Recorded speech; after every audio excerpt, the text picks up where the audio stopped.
Abhyasa yoga, by practice. Yuktena, being engaged in meditation. Chetasa, by mind and intelligence. Nānyagāmina, without their being deviated. Paramam, the Supreme. Purusham, personality of Godhead. Divyam, transcendental. Yati, one achieves. Partha, O son of Pitta. Anuchintayan, constantly thinking of. Translation and purport by His Divine Grace. It's Chapter 8, Text 8.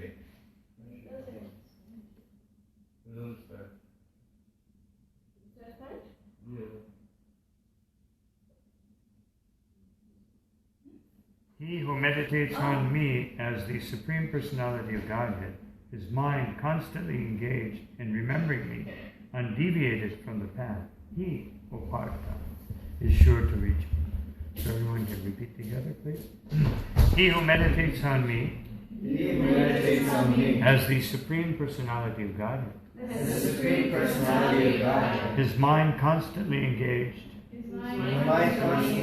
in remembering me, undeviated from the path, he, O Partha, is sure to reach me. Purports. In this verse, Lord Krishna stresses the importance of remembering Him. One's memory of Krishna is revived by chanting the Mahamantra, Hare Krishna. By this practice of chanting and hearing the sound vibration of the Supreme Lord, one's ear, tongue, and mind are engaged. This mystic meditation is very easy to practice, and it helps one attain the Supreme Lord. Purusham means enjoyer. Although the living entities belong to the marginal energy of the Supreme Lord, they are in material contamination. They think themselves enjoyers, but they are not the Supreme Enjoyer.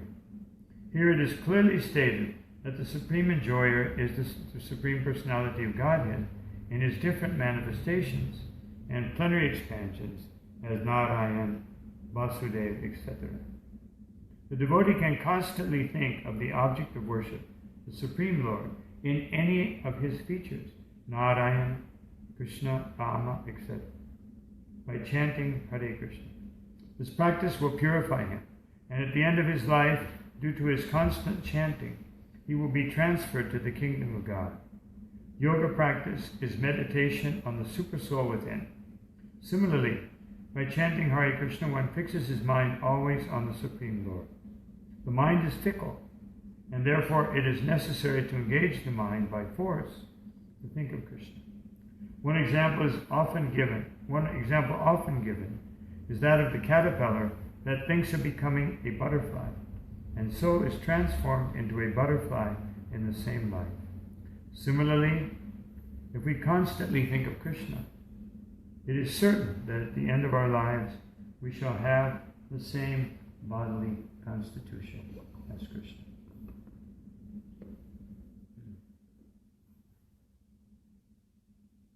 Om Jnana-timirandasya Jnana Shakataya Shurum Militam Yena Tasmai Sri Gurave Namaha Shri Chaitanya Manobhishtam Stapitam Yena Bhuttade Swayam Rupakadathmakam Dagati Swapadantikam Namo Om Vishnu Padaya Krishna Prishtaya Bhuttade Srimati Bhakti Vedanta Swami Niti Namane Namaste Saraswati Deve Gauravani Pracharine Nirvishesha Shunyavadi Pastyateshita Jaya Shri Krishna Chaitanya Prabhu Nityananda Shri Advaita Gadadha Shivashari Gaura Bhaktivinoda Hare Krishna Krishna Krishna Hare Hare Hare Rama Rama Rama Hare Hare.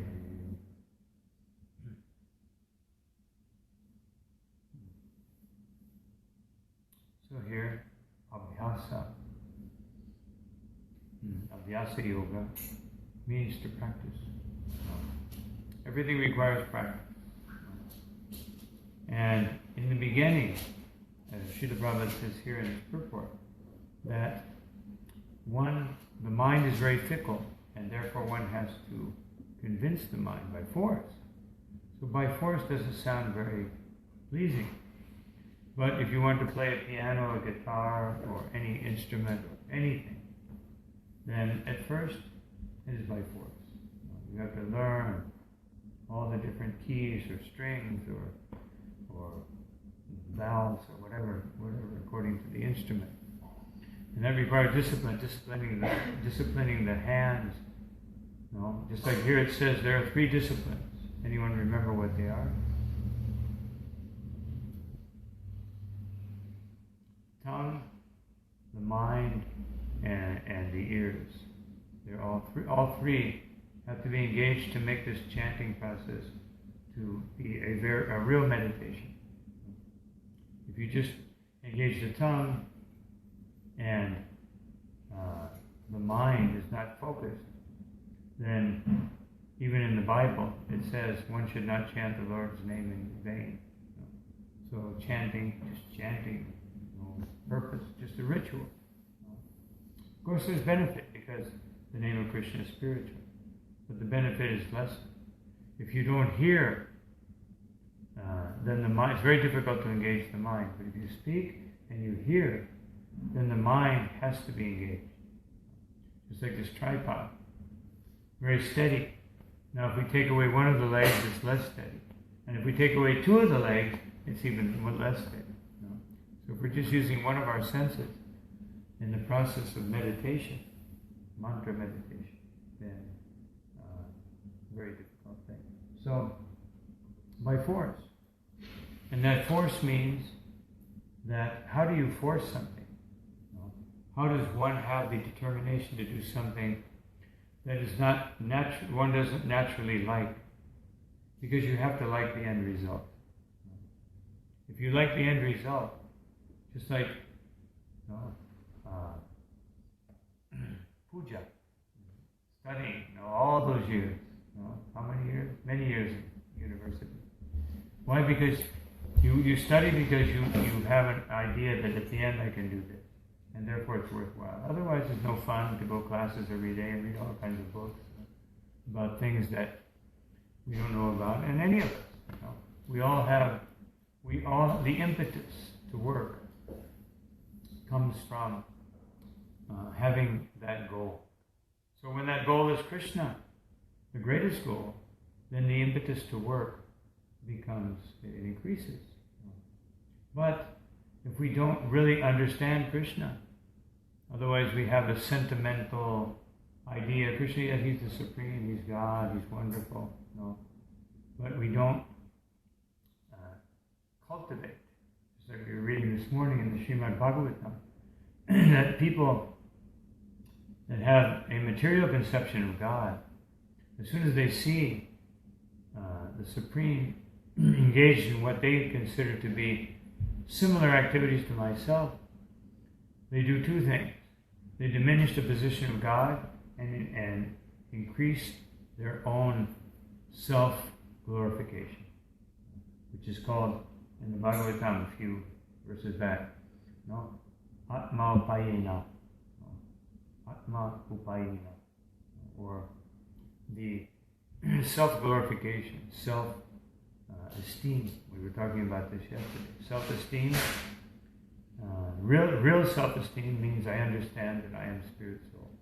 Otherwise, any other conception of the self means that it's just an illusion. To think that I am this body. Of course, Srila Prabhupada's classic example, somebody dies, and then everybody says he's gone. But there he is right there. Otherwise the thing that I saw that was the person is laying right there. But yet we say he's gone. So what is gone? The life. And what is that life? That is the soul. Otherwise the body is there. And as Prabhupada said, that actually in one science conference in, I think it was 1975, one of our devotees, Hansadutta, he went to Sri Lanka. They had a big science gathering, Nobel laureates and everything. So they were talking about, different people got up and said, I think that the Nobel laureate for science should go to so-and-so. And he got up and he said something very revolutionary. He said, I think that the Nobel laureate should go to the chicken. Everybody goes, they practically fell out of their seats. He said, because chickens for thousands of years have been making eggs. And he said, I challenge any of you scientists here, with all your advancement, make one egg. And then he explains, actually the credit or the Nobel laureate goes to God who made the chicken. So you may have some ideas, but who gave you that intelligence?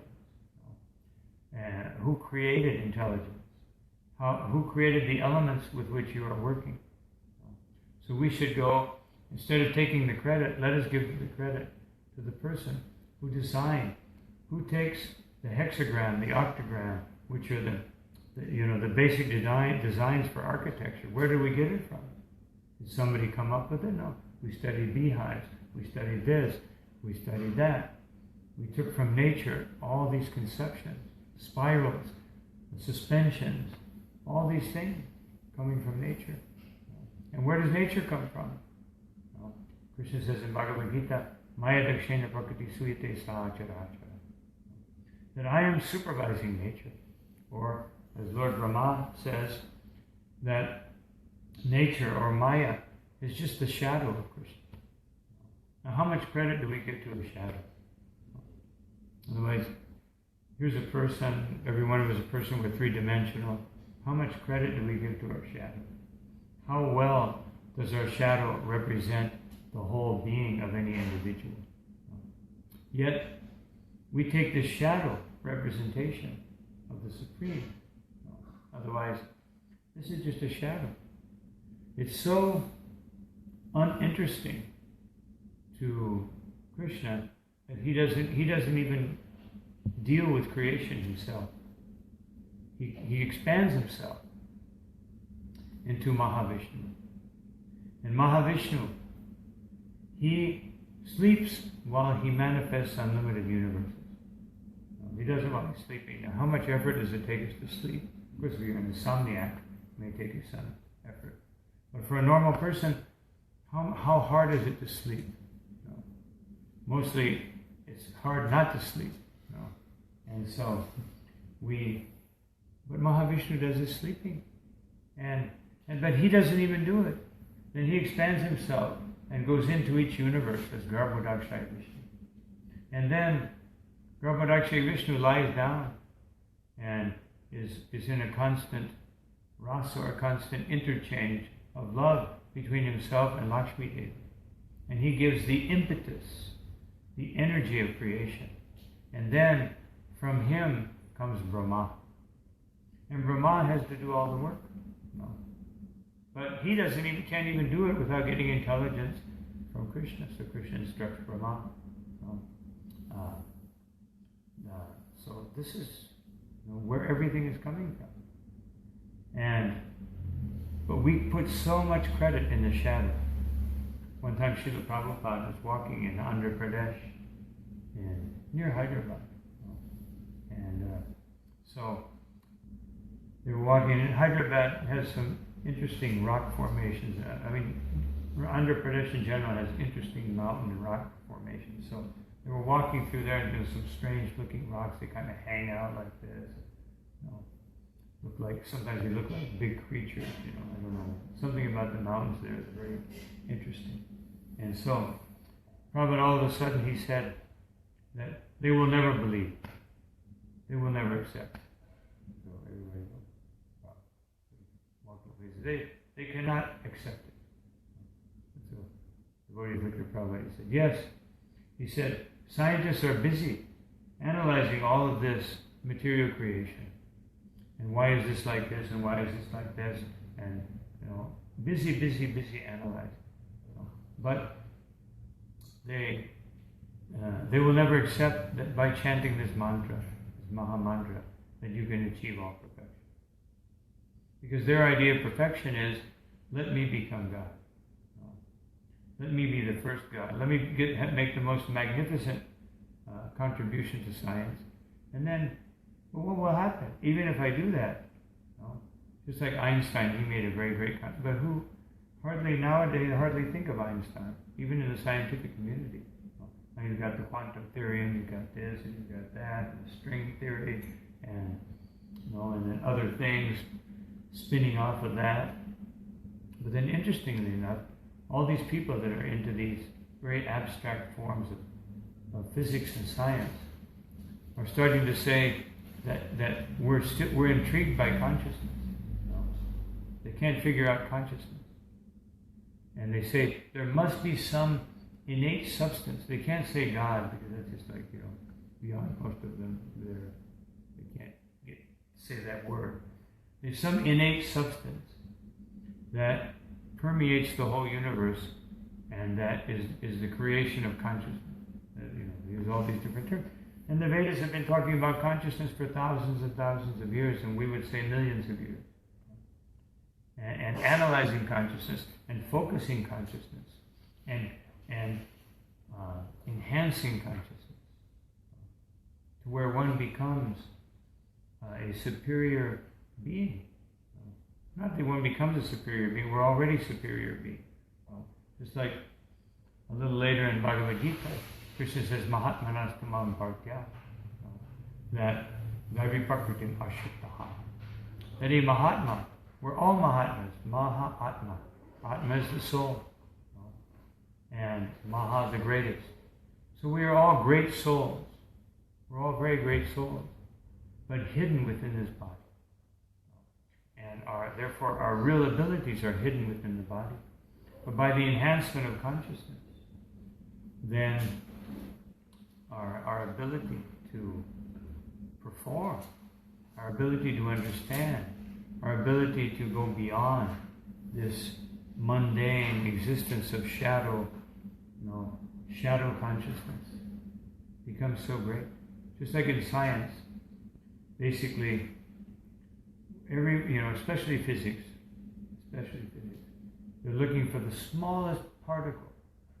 And they figure when we find that irreducible particle, then we have discovered the very essence of existence. So they're saying existence depends on a small particle.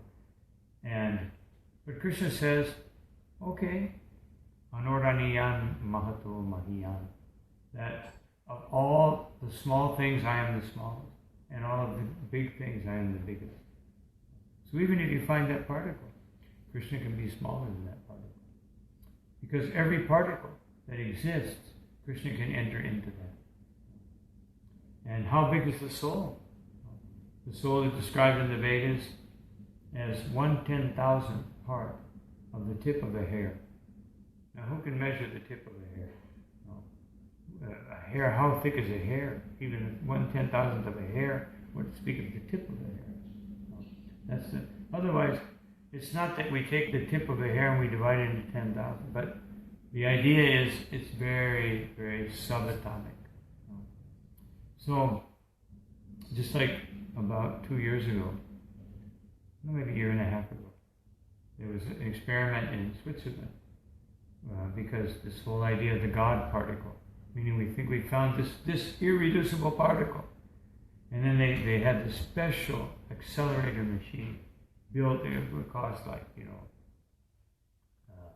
$1.7 billion to build, to spin this little particle around, separate it, and then what happened? Oh, it escaped. We saw it go somewhere through France. We think it went to England. So what is it? What does that even mean? No. And about $1.7 billion. It's actually the problem when they went to the moon. And so he said, so what have they discovered? And then one devotee said, they brought back rocks, Prabhupada. So Prabhupada said, yes, rocks, they cost millions of dollars. I will sell them rocks much cheaper. Then we can build a temple. Otherwise, just what is the, certainly to discover things, that will always happen, there will always be experiment, but we should try to take real knowledge instead of just labeling religion just because people have made mistakes in religion. How many mistakes have they made in science? No. Like, we really want to exalt the mistakes that have been made in religion, and they have been. Some of the biggest wars in the world have been over religion. The Crusades and the Muslim conquest and the Ottoman conquest and the yes. But what about science? Nuclear bomb, nuclear war, technologies, so many different types of technology that are that just all end up causing some kind of a disaster in nature. And so this is the situation in this world, and therefore Bhagavad Gita is telling us this is why it's good to practice, because everybody's practicing. How long does it take to become a scientist? How long does it take to become a doctor? How long does it take? And how long does it take to become a devotee? Actually, Abhyasa practice, but Katwanga Maharaj, he became a pure devotee of Krishna in less than 1 second. Because he was actually promoted to the heavenly realm, heavenly dimension, to fight. He was an expert fighter. So they enlisted him. And then he fought for some time, and then the battle was over. So the demigods said, "Okay, Katwanga Maharaj, thank you very much. So now you can return to earth." And so they said, "Please ask us. You can ask you have 2 requests. You can ask us anything you want." So he said, "How long will I live?" And they said, "Well, actually, because you've been here in the celestial region and time is dilated here, your life has already expired. So as soon as you enter into the realm where you belong, you'll be dead." Like I might say, thanks for telling me. But anyway, he said, "Then please give me pure devotion to the Supreme Lord." And he went back, left his body, and he went back home, back to God. Because he utilized his time properly. He made the priority. Otherwise, we may have so many goals in life. I need to make money, I want to do this, I want to live here, I want to get married, I want to do this. So many things we may have. But we have to make our priority, as it says here, Chittasa Nanya Gamina. One should not let the consciousness stray from that most important priority in life, that most important goal, which is Krishna. One should not let one's consciousness go away from that. And then, Parama Purusham Devi. Why? Why is Krishna so important? Parama Purusha. Srila Prabhupada speaks in his purport about Purusha. Purusha means really male, essentially, or predominator, or enjoyer. So Purusha, Parama Purusha, of all the persons who claim to be Purusha, it's like in Chicago, maybe it was New York, I can't remember, but Prabhupada was, a group of feminists. At that time, it was just the beginning of women's liberation, feminists. So they came to see Prabhupada. And they said, Swami, we read some of your books, but it seems like you have a very chauvinist philosophy. He said that to Prabhupada. And Prabhupada said, yes. He said, yes, one may see it like that. He said, but actually, the real problem is that the reality is that we are all feminine. Perked up. He said, we are Prakriti. Every living entity, every spirit soul is Prakriti. Every spirit soul is feminine. we are predominated. And so they objected a little bit, again, predominated. No, we don't want to be dominated or predominated or any kind of dominated. Prabhupada said, just like Prabhupada said, you become pregnant, then you depend. The child depends, you depend. We all depend on some government. We all depend on food. We all depend on sunshine. So we are dominated by so many things. And therefore we are perfect. We are all feminine.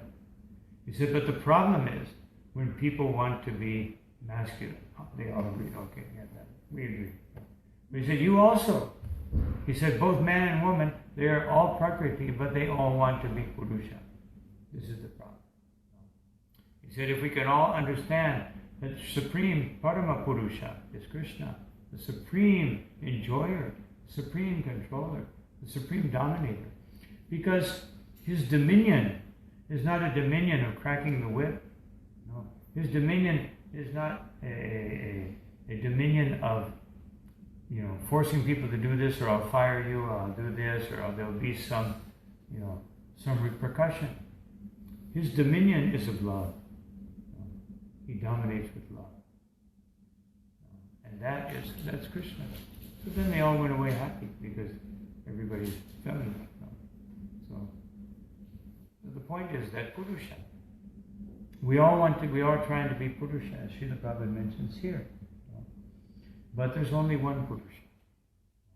Now in this world, we sometimes designate in the natural psychological roles of human beings that the Purusha, the male, there's the Purusha and the Prakriti, the male and the female. So the male in a natural psychological condition likes to control. And the female in her natural psychological condition likes to be controlled. The problem is, when control is not done with love and respect and care, then the controller abuses that and becomes undesirable, and the controlled has to take the position of controlling, and therefore the psychological balance, which should naturally be there between man and woman, is not happening in modern society. And therefore even Srila Prabhupada, although he definitely liked to follow tradition, he said, no, everybody can do anything, and ultimately as spirit souls we can. But actually, if we want to balance society, then there's already a perfect science for balancing society, which is Varnashram Dharma, or the scientific organization of society, both materially and spiritually, by 4 material orders and 4 spiritual orders. So tomorrow morning we will celebrate Bhakta Jorge, taking up the order of Brahmacharya, which means that he'll be a celibate student. And do that. He could do it for all his life, or he could do it until he is trained properly how to be a responsible grihastha, a responsible married person. That's the whole purpose of training. So that's abhyasa yoga yukena. But that training is meaningless if it's not yoga yuktena. If the yoga in its sense means discipline, and yuktena means in relation to Parama Purusha Divyam. So why should we have Krishna as the goal? He's the Supreme Person, and he's Divyam. He's transcendental. Meaning that by Krishna being transcendental, he lives in that region, that atmosphere, that is beyond the cause of all of our problems. Anyone in this material world, anyone in this material atmosphere is going to feel uncomfortable. It's like right now, it may be a little warm in here, and then we turn on the AC and it gets a little cool. Like,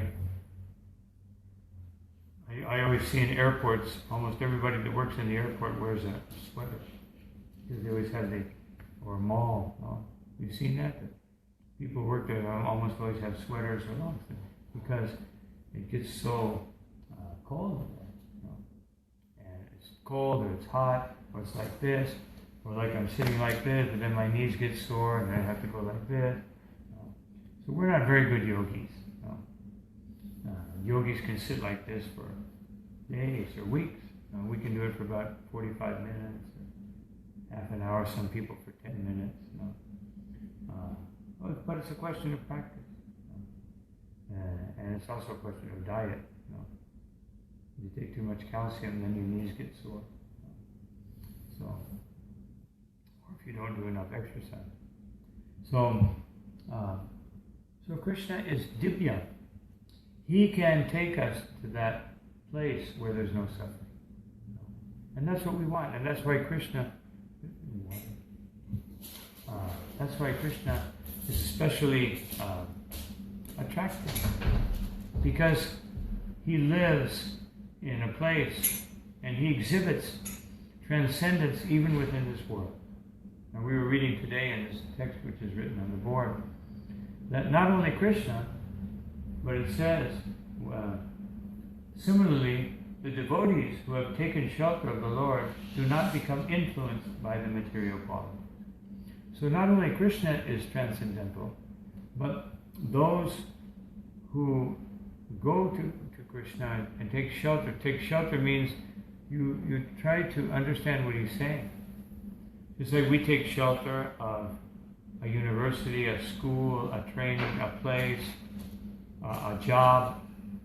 We take shelter and they give us money, or they give us knowledge, or they give us something that we may want. And so everyone here is taking shelter. As someone may say, not me. I'm independent. I don't work for anybody. But you still have to live under a government. So someone may say, no, I live in a cave on a mountain, or I live as a hermit in the snow-capped mountains of Montana, where nobody knows that I. But yes, you're still a little number. Some government has you registered as a little number, and even to leave the country, of course, you can always cross over into Canada through the woods, but to be able to function in any society, you have to respond to some type of identity. And then that identity means that you have to fit in. And fitting in means that you have to accept certain rules of behavior, rules of engagement. So the point is that we're all dependent. So here, Srila Prabhupada begins. He says that Krishna here is stressing the importance of remembering him. And when memory is enhanced, is revived and enhanced and perfected by hearing about Krishna. Just like we hear about anyone. Like I always, because I travel a lot, so I go on a lot of airplanes. And you always see, like the airplane magazine, they have all these interviews of so-and-so, last one I didn't read about it, I just leafed through.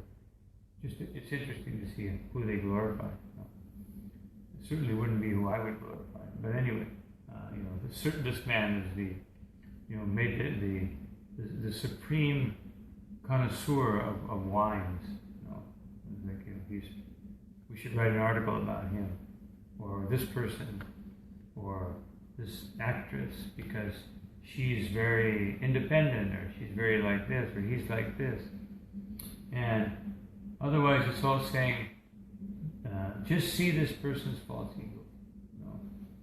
Just see this person, how they have become popularized themselves by doing something a little better than everybody else.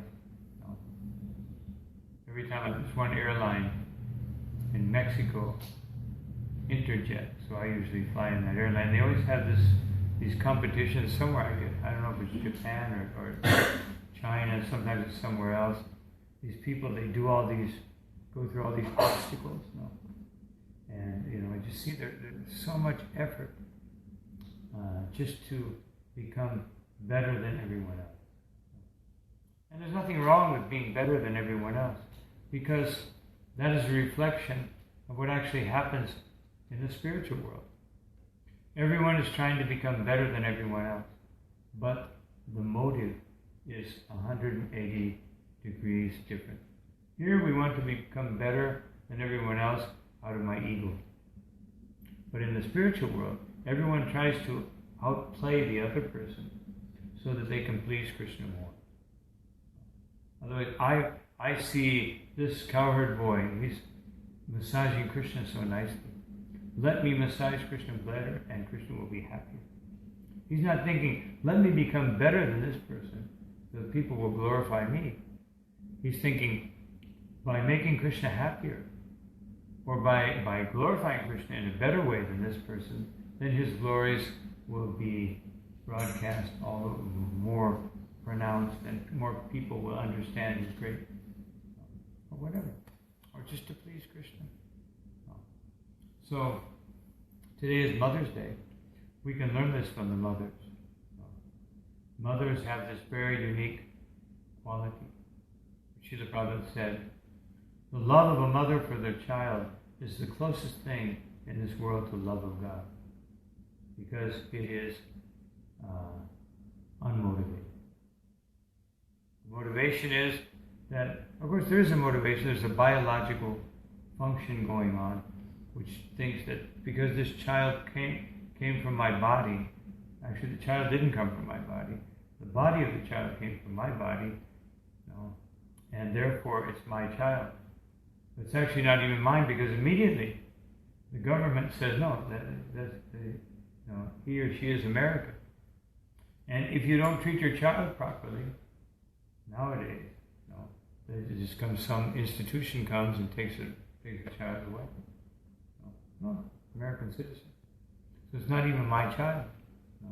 Even the most sacred of relationships can be interfered with, can be defiled in this world. But the loving relationship with Krishna can never be broken. That bond, once established, can never be interfered with, can never. Krishna is the one person, and Krishna will never abandon that. So, this is the importance of this verse. Jati parta anuchintaya. Anuchintaya. Chintaya means to meditate. Anuchintaya means to learn how to meditate from others. As I've said many times, everyone knows how to meditate. A young man knows how to meditate on a young girl, vice versa. Vice versa. A mother knows how to meditate on her child, going back to Mother's Day. A dog knows how to meditate on food. Like you see a dog, they see something to eat, you try to take that dog away from them, and see what happens. Just fight you because he wants to eat. So we all know how to meditate, but very few of us know what to meditate on. Meditation is something that everybody does. A drunk meditates on his wine or his liquor. I remember one time I was distributing books and I saw this man, I was at a stoplight and there was a bridge, someone under the bridge, and he came up, he went to the other side of the stoplight, did his version of Sankirtan, or San Manitan, and then he would just get enough, and then he would go into the store, buy beer or whatever he bought, go under the bridge, drink it, and about 2 or 3 hours later, you see him come up again, collect a little more, go into the store, buy some potato chips or whatever, go down under the bridge, eat them, and he would sit there for an hour. I was there for like 8 hours, so it was kind of humorous to see how, he was totally absorbed in just eating chips and drinking beer, all day long, and that was his life. And so I asked him at the end, when I finished, I said, so, how long have you been living here? He said, about 3 years. And I said, so what do you do? Whenever I get enough money, I go to the store and I buy something to eat and I buy something to drink. I said, what else do you do? Oh, I sleep. I sleep under the bridge. And what else do you do? Well, sometimes I have to go, somewhere, find some blankets or something, when winter comes around, or find something to put under my head. And that was his life. And he's been doing that for 3 years. So, the point is that we have to learn how, as it says here, how to do proper meditation on the proper person by having the proper conception. Proper conception is, as Krishna defines here. Now one may say, why is this person, me? Why am I telling you what to do? But I'm not telling you what. I'm telling you, I'm trying to explain what Krishna says we should do. And so, meditates on the Supreme Lord and is constantly engaged in remembering me, undeviating from the path. So these two things are emphasized in this verse. Chitasananya gamina. Yuktena means constantly engaged or constantly, abhyasa, not anya gamina. One never deviates from that. So this is emphasized 2 times. We have to meditate. We have to meditate on something, either money, power, fame, children, family, society, work. We have to meditate on something. The mind will naturally, being subordinate beings, we always look for some goal that we can establish ourselves, but it always requires working under some superior force in order to get to that goal. We have to accept some system, some way of getting there. But generally, we don't take into account that we are subservient to that system. But our ego will tell us, if I just make enough money, if I just become powerful enough, if I just do this, if I just do that, then I will become a, like a little god or a little controller.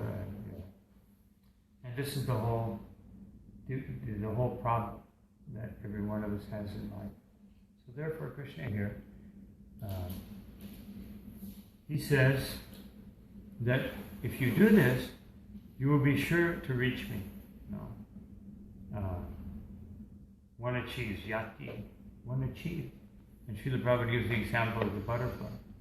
And one may say, is a caterpillar really thinking of becoming a butterfly? Has any psychologist done tests on caterpillars and found that how are you ever going to figure it out? Do they meditate on becoming butterflies? Or do they just, by evolution, become butterflies? How will we ever know? Unless someone becomes a caterpillar and then remembers their past life and says, yes, definitely. Of course, if we went to enough insane asylums, we would probably find a witness. Would testify, yes, I was a caterpillar. I became a butterfly. We might find someone else that will negate it. But the point, the idea is that everyone wants to improve. And the way to improve is to follow this process. And of course, this is part of many other things. Then, in the next verse, Krishna gives the formula. Okay, he said, I said I'm Parama Purusha Divya, and actually, but let me tell you a little more about myself. Kavim, Kavi, he's the most intelligent, poetic, Purana, he's the oldest. Anushashitaram, he maintains everything. So then it goes on, there's a whole list. So if we want to know what to meditate on, why not meditate on that? Just like if you want to get ahead in some company, what do? You try to make friends with the top person. That's the best way to get ahead. You can work under somebody who works under somebody who works under somebody who works, and then you make it a promotion. Generally, the promotions I've seen, I've talked to so many executives, they all tell me that when you get a promotion, it means you work more hours and you get paid the same. It's like a type of slavery. And then they give you a little pay raise to make you feel better. but it's never correspondent to the amount of work, the more work that you have to do, until you can finally get up to some position. And some people spend 10, 15, 20 years, and then the company dismisses you after you put in all this time, all this loyalty, and because they're thinking another 10 years and we got to give all kinds of benefits. So now we got some young people coming up, and see you later. And this is material world.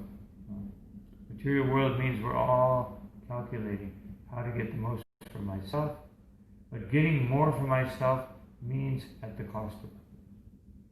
You don't get more for yourself from nothing. You get more for yourself, you have to take it. And where do you take it from? Are you going to mine it out of the mountain? Are you going to distill it out of the water, that more that you want? No. You're going to go into a system, a social system, a political system, an economic system, and you're going to try to take more. And that means someone will get less. And therefore there's so much imbalance. Just like I remember when I was young, everything that was less expensive was made in Japan. And then Japan came up, and the economy came up, the standard of living came up, and then everything was made in Taiwan. And then Taiwan came up. And then everything was made in Malaysia. And then Malaysia came up. And then now everything's made in China. Now China's coming up. So then where will we go? Go to the moon and find some, we're always trying to find in this world somebody to exploit. I guess the next place would be Africa. Let's exploit Africa. Already some countries, US, China, Britain, they're all finding so many raw materials in Africa and cheap labor. And then once we exploit Africa, then where do we go? Exploit the penguins in Antarctica. So then when that happens, usually there's a big war. And then somebody gets pulled down, another country gets up on the top, and then they exploit. Therefore, this material world, according to the Bhagavad, is the land of exploitation, which is the big fish eats the little fish, and that's that's what people Darwinians call the law of survival, survival of the fittest. So ultimately, that's what it comes down to in the material world. Whoever is physically, mentally, intellectually more fit, they will exploit others. And the only way to stop exploitation is by divine intervention. And that divine intervention has to be free from exploitation. Therefore, those who are the conduits, who are the instruments of divine intervention, they have to make themselves into real, via media, that they can transmit knowledge and information and loving sentiment and compassion from the Supreme, the original source, to the rest of the world. That's what is mentioned here, anuchintaya. We should get that higher consciousness from those who possess higher consciousness. And that higher consciousness will be reflected in their actions, in their dealings, in their attitudes, in their sentiments. When we see someone who is full of, just like someone asked yesterday, what was her name? Salma. That how do we know the Mahajan? How do we know this great person? You see their attitude, you see their actions, you see how they respond, you see their qualities of tolerance and of humility and respect and loving sentiment and compassion and friendship. When you see these things manifested in a person, and it becomes very pleasing. And at the same time, it's uplifting, it's illuminating, and it touches the very spiritual essence of our being. Then we know that that is the person that we can trust and have confidence in our pursuit of our own spiritual progress. So anyway, these are some, and of course, Srila Prabhupada concludes his purport by saying, at the end, we will have the same bodily constitution as Krishna, which doesn't mean this body. It means that we will have, at the end, if we do this, leaving this world, we will leave the material atmosphere complete. And we will have the same constitution. Krishna says the same thing in the 14th chapter, that idam jnanam upashritya. Those who take shelter of me, they acquire the same transcendental characteristics as I have, Krishna said. And even in the Bible it says that all of you have gone out of the house of God. All of you are sons of God. Now please come back. Other scriptures may say other things. Actually, I find when I study different scriptures, which is not always easy because they're usually tainted by personal interpretation, but I find that the same thread is there, just that in Vedic knowledge is more developed, that's all. But the same thread. And what is that thread? That one dedicates one's life to serving the Supreme. That is the one thread that I find in every scripture. And there may be so many different rules and regulations and indications. So this is how Krishna in this particular text is advising us, and if we can take that advice, we will make progress. There you go.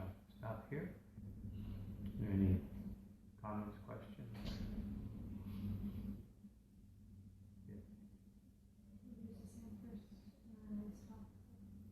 No.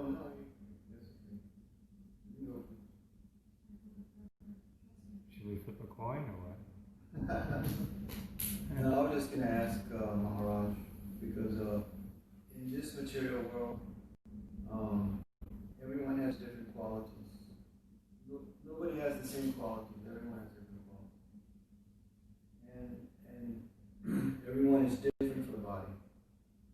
So it's not that, okay, you have certain qualities, but you're not the body. There's a difference between the body and the soul.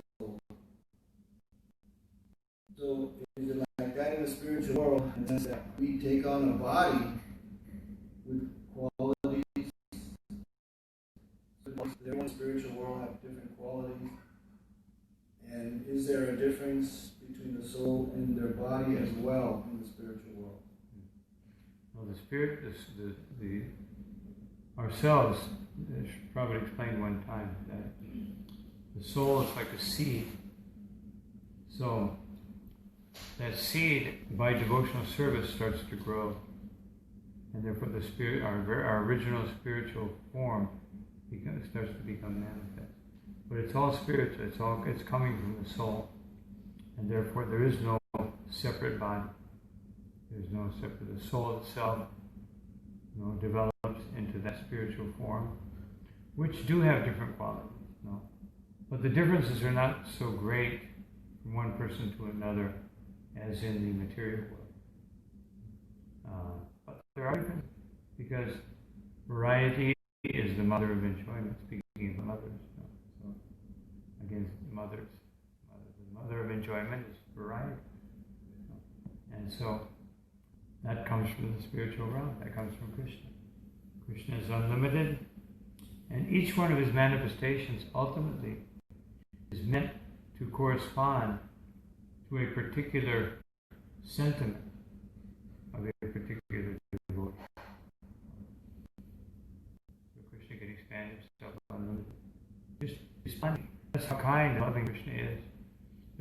I'm a little different from this person and that person, but to each one of us, Krishna will manifest in a particular way that is totally satisfying to us. And the way he manifests to one may not be attractive to another. Although Krishna's form is always beautiful, but even in the spiritual world, that there are sometimes differences. Like the residents of Vaikuntha, they think that those in Goloka Vrindavan are irreverent, because in Vaikuntha everyone is respectful to the Lord. And in Goloka Vrindavan everyone is very friendly, everyone is it's like so much familiarity. But it's all based on loving interchange. Whether it's service in that mood of a servant, or service in the mood of a friend, service in the mood, whatever. But each individual does that service in a little bit different way. There's no two people that do the same thing. And that to manifest that degree of variety, that's another potency of Krishna. To be able to do that. That's how Krishna, one of the ways inconceivable. Because the Mayavadi says that we're all one. It's all one, we're all the same. Yeah. But what you're saying is it's not like that. No. Prabhupada said that would be very boring. No. Just like sometimes we think this world would be much better if everyone were like me. No. Everyone thought like me. But actually we would all be at war with one another. No. The worst thing you can do is find somebody that's like you. Because there's no interaction, there's no binding.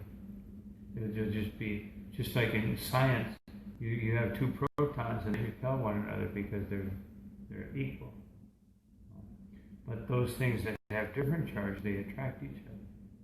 This is a universal principle. It comes from Radha and Krishna. They're two different beings with different sentiments, and that creates the loving attraction. It's like man and woman in this world. It's like that difference creates the attraction. Sameness doesn't create attraction. And all one concept versus we're all one, but we're not all one. Kind of a simple hand clapping idea. There's a very famous quote from he was a comedian, but I kind of consider him more of a stand-up philosopher, because mostly he said things that were very profound. And he used this phrase that was, we are all part of the same consciousness experiencing itself subjectively. Yes, that's a nice Mayavad statement. And I was thinking, is that a good way of describing that concept that you were talking about? No, it's like trying to describe it without giving the credit to God. Well, no. Like that God is that. That is God. God is the collective consciousness. Yes. And that's what the Buddhists and Mayavadis say. Okay. Well, because I'm tying it.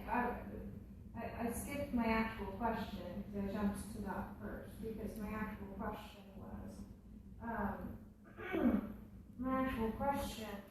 was related to the poor fried brain, scrambled tofu, not eggs tofu. My actual question was related to because there was so much science, and then I was thinking of the string theory and the threads of God that pulled everything together. And when you made the comment about how when we see divinity acting, doing something that we do, it raises our ego and our self-esteem, and the soul self. Like I call it the higher self, the proper self, as opposed to like the I look pretty today self-esteem, the higher self-esteem. Because we are recognizing that we are a part of that, and because we are recognizing we are part of that, we are a part of God, we are part of that. We're part of, just like the hand is part of the body. Yeah, so that was my initial question. So then leading into that, if we are a part of that God, then God is part of that consciousness experiencing itself subjectively. Krishna, yes, is experiencing himself in one sense. But when you put it in that way, it becomes what we call an impersonal conception. Meaning that I have just as much consciousness or just as much to do in that as Krishna does. Oh, no. But that's basically what it comes down to. And that's what we call, Brahmavadi, or oneness. Otherwise, we're all part of this collective, but Krishna is not a collective being or embodiment of so many collected beings. Krishna expands himself. This is his enjoying propensity. As he wants to enjoy, you enjoy it with others. So therefore he makes, because he's an unlimited enjoyer, he creates unlimited variety. And then he can enjoy. Yeah, I didn't mean it as in like, I meant more like... But that's how the person you quoted meant, I can guarantee you. Just by hearing the quote, I can understand. I meant more like, we're we can be part of the pinky, or we do the blood vessels and the nerve system or whatever. So, and it helps create the entire body and the body, the universe, and so on and so forth. But actually, we have nothing to do with the pinky does not tell the body what to do. The pinky is not the important part. The pinky isn't my pinky doesn't wake me up in the morning and tell me what to do. Unless you cut it. If I slice my pinky, well, still I make the decision on whether or not I'm going to go to the emergency room or if I'm going to duct tape it with a dirty rag and try to make the best of it. Okay. Anyone else? Lord, in the sense of the spiritual world and having that relationship with Krishna and like Kunta or Goloka Vrindavan, which one would Krishna enjoy more to have us as Well, he's in Goloka. He's in Goloka, okay. But he's in Vaikuntha also because Krishna just expands himself. Yeah. He expands himself according to the desire of his devotee. So he's, in that sense, he's the original servant because Krishna takes more pleasure out of pleasing his devotee than he does having his devotee please him. But because service and love implies service, and therefore Krishna accepts and induces us to serve him so that we can experience that pleasure of loving service. Not that he needs it. It's not like Krishna's putting out a help wanted sign. But he doesn't need it. He's just inducing us to do something that we do anyways, but we do it in such an indirect way that we don't realize that we're serving. But actually serving someone or serving some cause, everybody does that. Even those completely separate from society or from others, they're also serving a cause of isolation, or mental conception, or mental aberration, or a mental rejection. But only when we're serving Krishna is it pleasing. It's the supreme pleasure.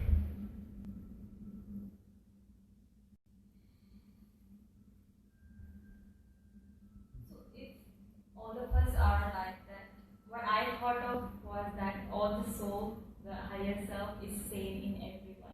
It's just through different work, the behavior patterns they have acquired by the experience, it makes us unique at the level of our mind or other body. But the the purest form, we are all the same energy, having the same properties, right? Which is like indestructible. We are energy, but energy implies energetic. Wherever you see energy, there's a source of energy. And therefore, we should that source of energy being a person, Krishna, then we should learn how to be persons, not how to be energy. The whole idea of energy is actually a rejection, otherwise this whole concentration in modern world of energy is a rejection of authority. And that all comes from why is the New Age so much into energy, so reluctant to speak about the Supreme Person? Because they consider that God, religion, dogma, and all these things is the cause of all the problems in the society. We just have to realize this oneness. But ultimately, energy, when you define the Supreme as energy, you take away the authority of the Supreme. If something is just a functioning energy, you just have to figure out how to manipulate the energy. And if I can manipulate that energy better than anyone else, then I become supreme. And everybody's trying to do that. Either through meditation, through yoga, through money, through power, through war, through dominion. So, just like, I spent a lot of time in Mexico. You spend most of your life in India. So you know that in India or in Mexico or in many countries, if there's a stop sign, it doesn't mean anything. People just make sure a car is not coming, and then they go. And even in India, it's interesting. And when somebody pulls out on the street, it's the duty of the person behind, not the person that's pulling out, just to watch out. They pull out, they don't even know. And so the point is, but if you do that in the U.S., of course you can do it if nobody's around. But that stop sign represents more authority. So when there's a person behind it, then the authority becomes real. When there's no person behind, that's why, because people want to be independent of the Supreme. That's why we're here in this world. So therefore we want to just be energies, and we want to define everything in that way. And that's the modern tendency.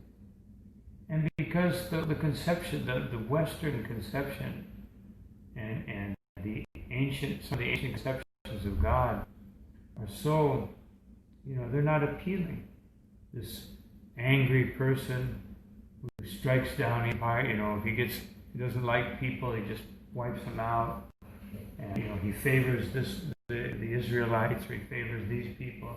These are the best, So people get fed up with that kind of God, but that's not the real definition of the Supreme. All those rules and regulations and all these rituals and everything that people are either inspired or forced to follow are creations on a lesser plane. Made, otherwise why is there tradition, why are there rituals? Because people are so engrossed in their material activities, their own material self-produced rituals, that there's a higher ritual, so I take to that ritual, and at least I'm connecting with the Supreme in some way. But usually people get stuck there, and they don't go beyond the ritual. They don't even understand what the ritual is for. You've seen that in India. You can see that in the Catholic Church in India. People do all kinds of things. And I always ask them, what's that for? What's the purpose behind it? Krishna himself, 5,000 years ago, when he saw his father preparing the Indra Puja, he said, Nanda Baba, he would call his father Nanda Baba. He'd say, what are you doing? What is the purpose of the ceremony? Who is authorized? Who is the guru who has authorized it? What will be the final outcome? What will be the benefit for others?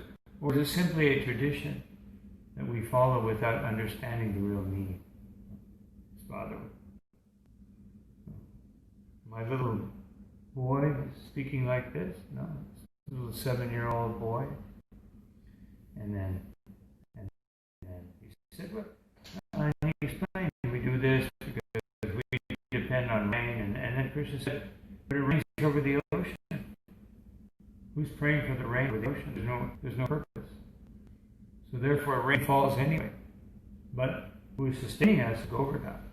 Govardhan gives grass to the cows, and gives us water, he gives us nice caves to cool off. So let's worship Govardhan. So otherwise, Krishna was teaching us, don't accept blind rituals, but understand the purpose behind the ritual.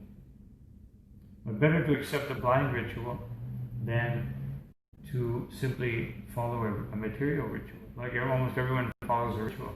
Get up in the morning, have my cup of coffee, take my toast, go to work, jump in the car, get in an hour of rush hour traffic, and get there, do my work, get off for lunch hour, go eat a sandwich or something, go back, do it for another 4 hours, and get back in rush hour traffic, and drive home, and get back and turn on my TV, and there's dinner, maybe, if I'm so fortunate to have someone to cook the dinner.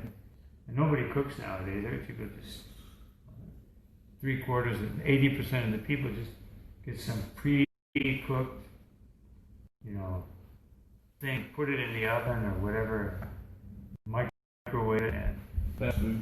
yeah, fast food, or they go to some restaurant. And so then they complain about religious ritual. At least religious rituals have some conception of something supreme. No. But work rituals or lifestyle rituals, they're pretty empty. Just like I always ask people, what are you dedicating yourself to? And it really comes down to, I grow up, when I'm 1 to 5 I play. When 6 to 15 I want to play, but I have to go to school. And then 16, then I get into higher education. Then I have a boyfriend, girlfriend, someone I like. And then after all that's over, I get married. And then we have children. And then I have to take care of the children for the next 25, 30 years. And then those children will have to do the same thing. And so we're just creating generations of children producers. And so that becomes so boring that people take up other things. Well, we can be homosexuals, and then we don't have to worry about children. We can do this, we can do that. All kinds of varieties because they're frustrated. All these varieties, even heterosexual behavior becomes frustrating. And everything becomes frustrating in this world. Because it's just an endless ritual of material existence. Does that make sense?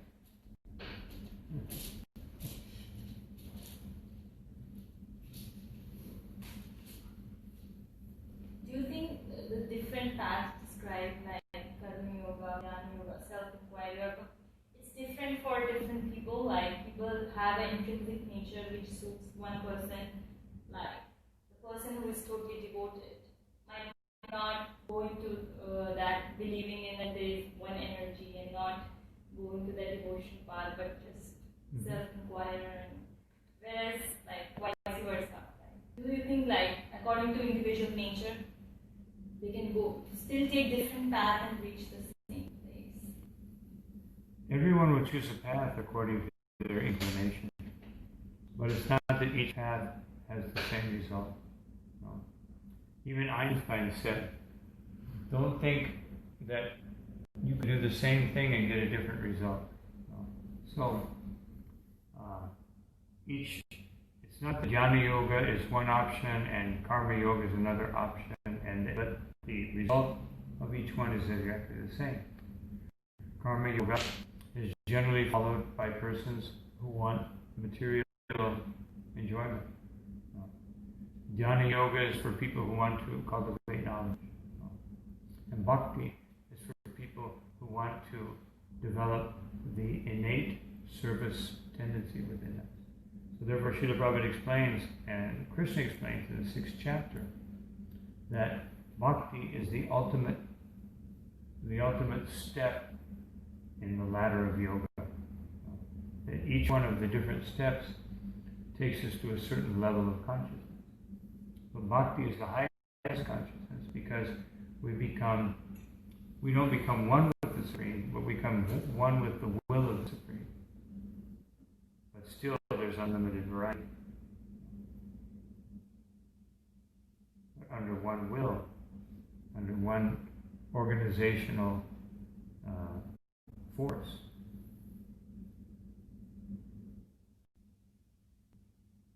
But people will they will gravitate toward that generally which satisfies their desires, their ego. Otherwise, all the different levels of our material existence, starting with ahankara, the false ego, identification with this world, and then intellectual satisfaction, and then mental satisfaction, and then physical satisfaction. So whichever one of those we're inclined to do by our past karma, then we will follow something in that area.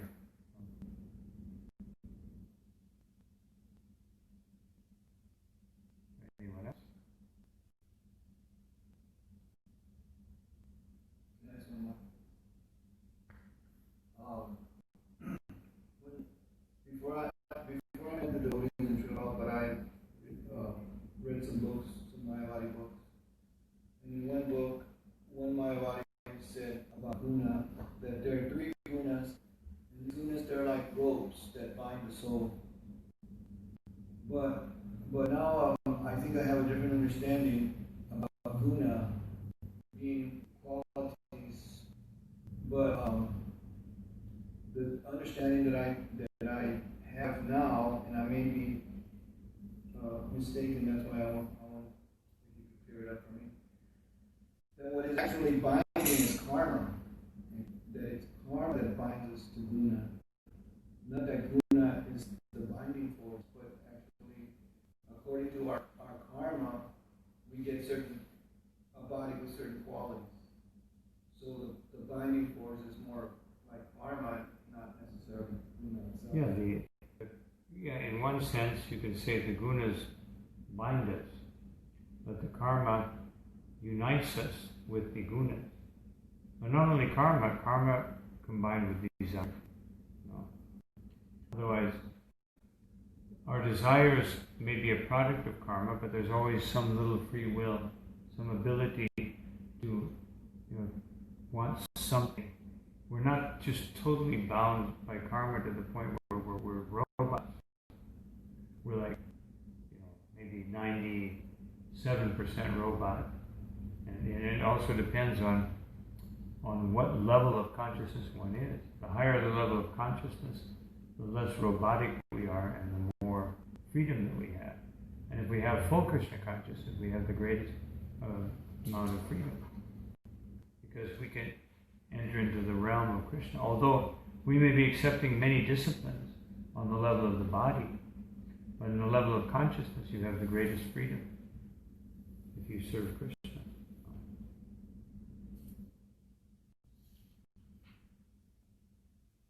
But yes, karma is the main thing that binds us. Otherwise, which unites us with a guna that forces us to do something. And therefore, it's said in the 3rd chapter of Bhagavad Gita, I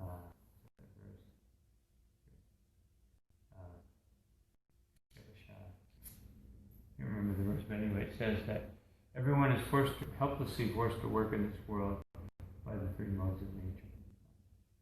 And so,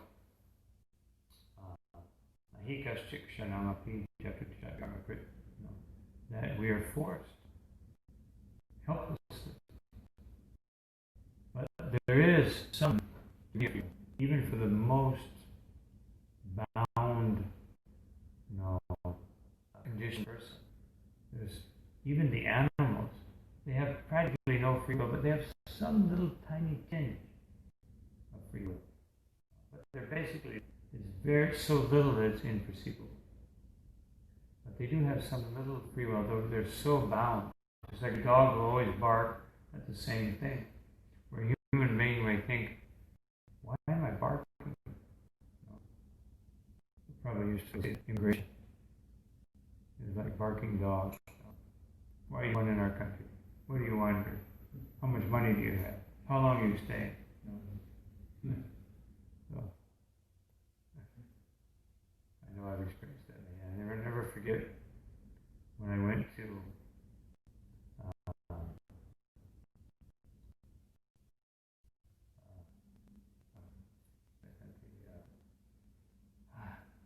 Armenia.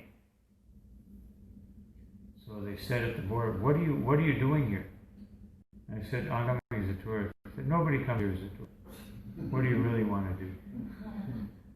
I said, "I want to distribute some books." Okay.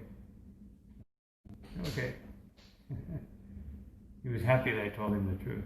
I had a big box of books. So he said, "Okay."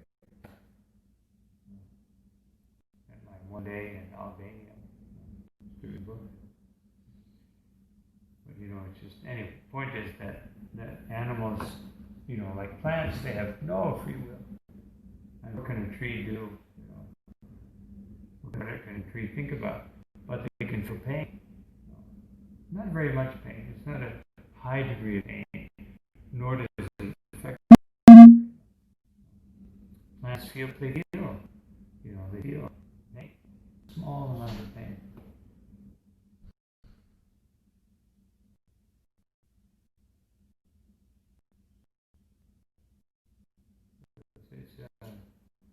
It's a combination of things.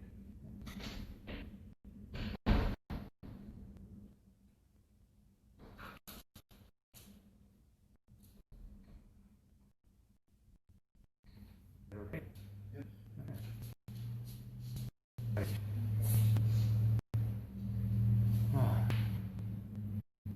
So, stop here. Thank you all very much for having me. I'll wish you good.